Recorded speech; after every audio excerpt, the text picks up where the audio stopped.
3, 2, 1. Chicago Center, good afternoon. UPS 2902 Heavy with you 310. UPS 2902 Heavy, Chicago Center, Roger, good afternoon.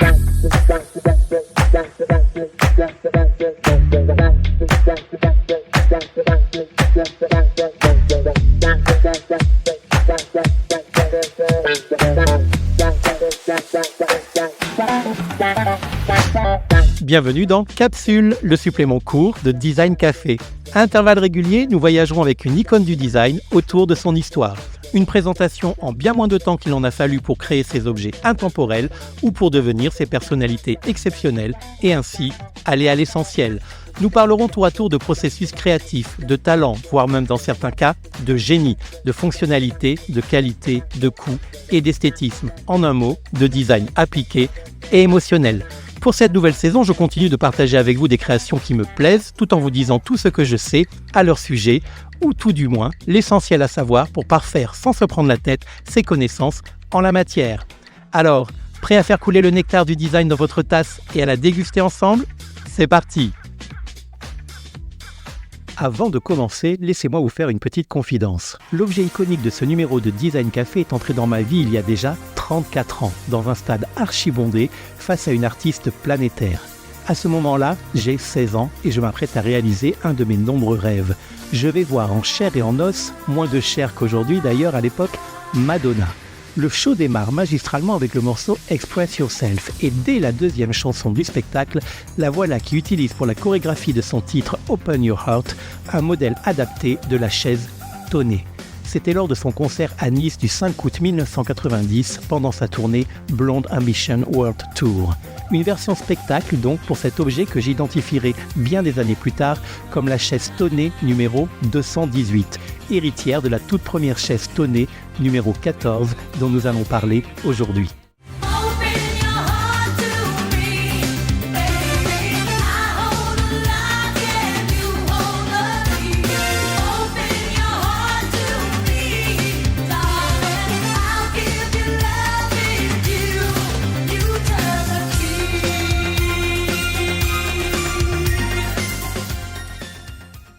C'est une histoire fascinante que celle de la numéro 14, une chaise qui a non seulement marqué l'histoire du mobilier, mais qui est aussi considérée encore de nos jours comme l'une des premières pièces du design industriel. Créée par Michael Tonnet au XIXe siècle, cette chaise a été vendue à plus de 50 millions d'exemplaires à travers le monde. Pour comprendre l'importance de la chaise numéro 14, il faut d'abord s'intéresser à son créateur, comme bien souvent, Michael Tonnet. Né en 1796 en Allemagne, Michael Tonnet est issu d'une famille modeste. Il commence sa carrière comme ébéniste et fonde son propre atelier en 1819. Mais ce qui distinguait Tonnet des autres artisans de son époque, c'était sa capacité à expérimenter avec de nouvelles techniques le travail du bois. À une époque où la plupart des meubles étaient fabriqués de manière artisanale et coûtaient plutôt cher, Tonnet avait une vision différente. Il voulait créer des meubles élégants, fonctionnels et abordables, accessibles à tous. Son esprit d'innovation le pousse à expérimenter le bois courbé. Dans les années 1830, il commence à développer une technique pour plier le bois à la vapeur, un procédé qui allait révolutionner la production de meubles.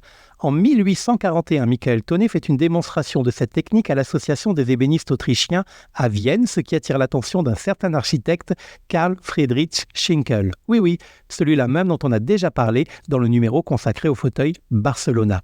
Impressionné, Schinkel le recommande alors à la cour royale de Vienne, où Tonnet recevra des commandes prestigieuses, posant ainsi les bases de ce qui deviendra une entreprise révolutionnaire. Parlons à présent et plus spécifiquement de la création de la chaise numéro 14, également connue sous le nom de chaise bistrot. C'est en 1859 que la chaise numéro 14 voit le jour. Elle représente l'aboutissement de nombreuses années de recherche et de développement pour Michael Tonnet. Comme vous pouvez vous en douter, 13 autres modèles l'ont précédé, d'où son nom.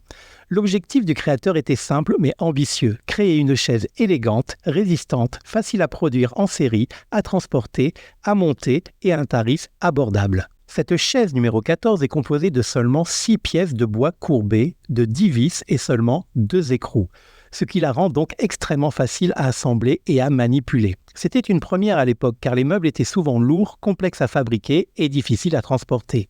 Le design minimaliste et fonctionnel de la chaise numéro 14 la rendait également adaptée à une production en série, ce qui permettait de réduire les coûts et d'élargir sa distribution. Et c'est exactement ce que Michael Tonnet a fait puisqu'il a ouvert plusieurs usines en Europe centrale où la chaise numéro 14 a été produite en masse. En 1867, lors de l'exposition universelle de Paris, la chaise numéro 14 reçoit même une médaille d'or, confirmant son statut de véritable chef-d'œuvre de design industriel. Encore aujourd'hui, la chaise mesure 80 cm de haut, son assise est à 46 cm du sol et son diamètre est de 40 cm et demi. Malgré les très nombreux exemplaires produits et vendus, la chaise numéro 14 n'est pas uniquement une réussite commerciale, elle est aussi considérée comme une pionnière dans l'histoire du design. Sa conception allie fonctionnalité, simplicité et élégance, des principes qui restent au cœur du design moderne. Le fait que la chaise numéro 14 ait pu être produite en série à grande échelle tout en restant abordable a ouvert la voie à la démocratisation du design. L'un des aspects les plus remarquables de cette création est son esthétique intemporelle. Elle s'adapte à tous les environnements, des cafés parisiens aux salles à manger domestiques, en passant par les hôtels et les restaurants du monde entier. C'est cette polyvalence qui lui a permis de traverser les âges sans jamais se démoder. Un autre point intéressant est que la chaise numéro 14 est l'une des premières pièces de mobilier à avoir été expédiée sous forme démontée, une méthode que nous associons aujourd'hui à des géants de la grande distribution comme Ikea, mais qui existait donc depuis la moitié du 19e siècle. Grâce à son design ingénieux, la chaise pouvait être expédiée en pièces détachées et assemblée sur place, ce qui réduisait considérablement les coûts de transport et permettait une distribution mondiale. Il existe d'ailleurs une anecdote amusante à ce sujet, qui est que Tonnet aurait un jour expédié 36 chaises numéro 14 dans une seule caisse de seulement 1 mètre cube, démontrant ainsi son efficacité en termes de transport et d'entreposage. Autant vous dire que l'on parle là d'une véritable prouesse pour l'époque. Cette efficacité de production de la chaise numéro 14 a évidemment permis à Michael Tonnet de vendre ses chaises à un prix très compétitif, ce qui a contribué également à son immense popularité. Mais le succès de Tonnet n'était pas seulement dû à son ingéniosité technique, il était également un homme d'affaires astucieux.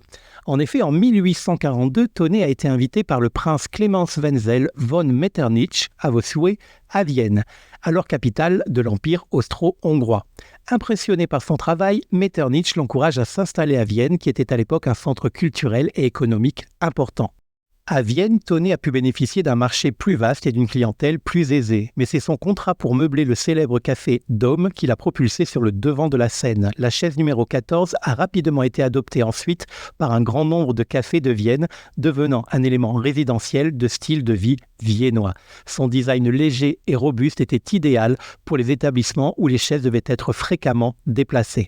Avec le temps, la chaise numéro 14 est devenue une véritable icône du design, ce qui nous arrange bien puisqu'on peut en faire une capsule pour ce podcast. Elle a été largement copiée, vous vous en doutez, mais jamais véritablement égalée. Son influence est visible dans de nombreux designs modernes qui privilégient la simplicité, la fonctionnalité et bien évidemment l'esthétique. Le célèbre architecte et designer Le Corbusier, excusez-nous du peu, l'a même qualifiée de chaise la plus belle du monde, soulignant ainsi son importance dans l'histoire du design global. Alors, on a parlé de Vienne, mais la chaise numéro 14 ne s'est pas seulement imposée dans les cafés autrichiens. Elle a traversé les frontières et les océans pour conquérir le monde entier. Dans les années 1880, elle était déjà exportée aux États-Unis et elle a rapidement trouvé sa place dans les maisons, les restaurants, les bureaux et même certains palais royaux. Une anecdote intéressante, une de plus, est que l'impératrice Élisabeth d'Autriche, plus connue sous le nom de Sissi, aurait été une grande admiratrice des chaises Tonnet et aurait insisté pour les avoir dans ses résidences. Vous le savez sans doute, le nom de famille Tonnet est dorénavant devenu une marque. Plus de 160 ans après sa création, la chaise numéro 14 reste un classique du design, toujours en production aujourd'hui et toujours populaire. Son design a inspiré de nombreux designers et fabricants de meubles à travers le monde. Aujourd'hui, la chaise est même souvent utilisée, vous l'avez sûrement vu, dans des projets de décoration intérieure modernes, prouvant que son dessin intemporel est toujours d'actualité.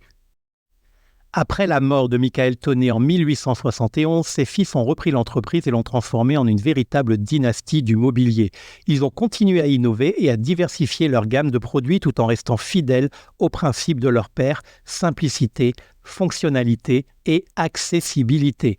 Sous la direction des fils de Tonnet, l'entreprise a ouvert des usines en Europe et aux États-Unis, consolidant ainsi sa position de leader mondial du mobilier.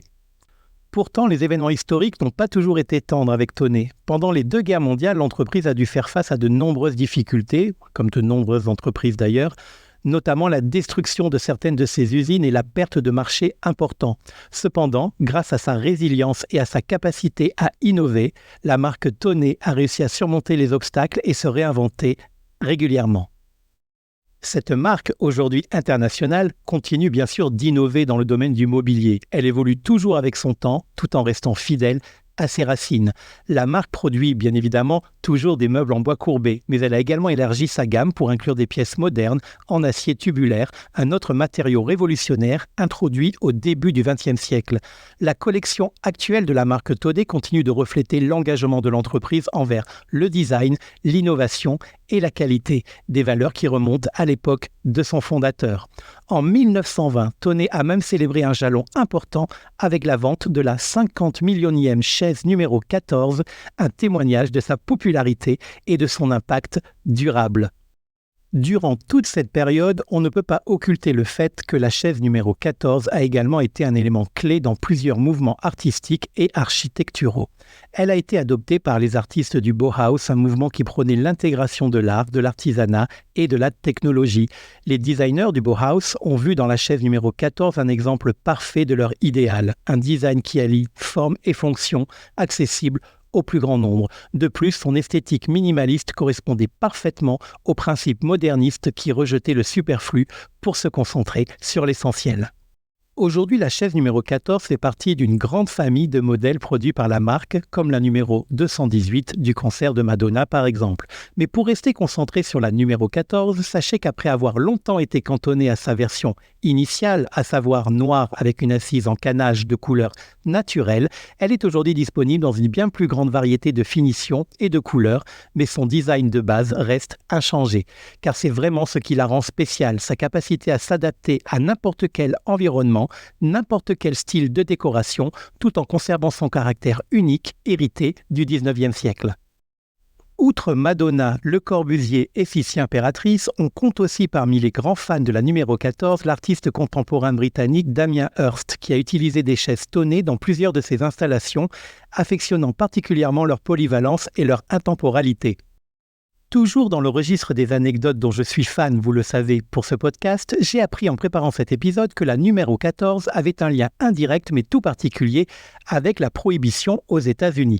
Dans les années 1920, pendant la période de la prohibition donc, les bars clandestins ou speakeasies adoptaient souvent la chaise numéro 4 pour son design sobre et sa durabilité. Jusque-là, rien de nouveau, me direz-vous. Les clients pouvaient ainsi se retrouver dans ces établissements pour boire un verre ou plus, tout en profitant du confort et de l'élégance de ces chaises. Mais par contre, et c'est ça qui est intéressant, en cas de descente de police inopinée, les chaises étaient si légères qu'elles étaient faciles à déplacer, permettant ainsi aux propriétaires de changer rapidement la disposition de leur bar en 2 temps 3 mouvements, ni vu ni connu, je t'embrouille.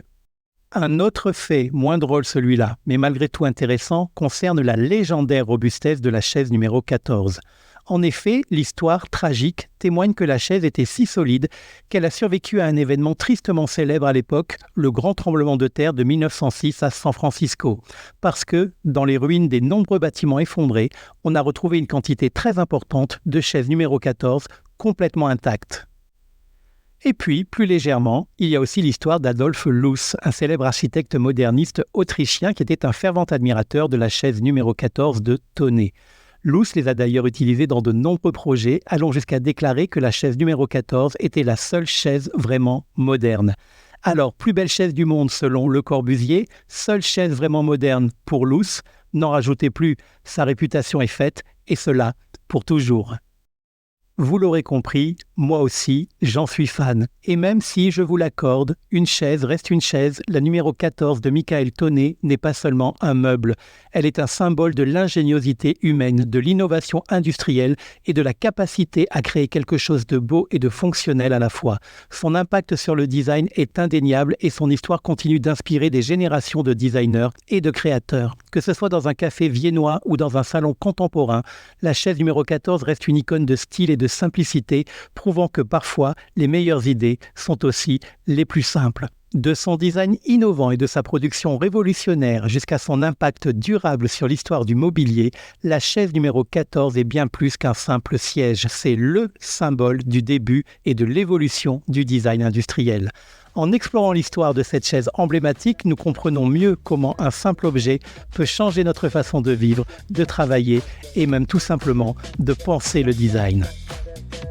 Et voilà, je retire cette capsule de Design Café de la machine pour aujourd'hui et je la remplacerai très prochainement. Si vous avez aimé l'arôme de cette émission, n'hésitez pas à vous y abonner et à la recycler à l'infini en la partageant tout autour de vous. Je vous invite également à la noter et à la commenter sur votre plateforme d'écoute préférée. Je le dis à chaque fois, mais c'est vrai, ça m'aide beaucoup tout en me faisant très plaisir. Je vous donne rendez-vous dans quelques jours pour un nouvel épisode au format classique de ce podcast. En attendant, vous pouvez écouter ou réécouter les premiers épisodes, consulter les notes de l'émission pour compléter son contenu et visiter les comptes Instagram DCB Interiors Design et surtout Design Café Podcast pour retrouver les posts qui illustrent cet épisode. Allez, on retrouve toutes.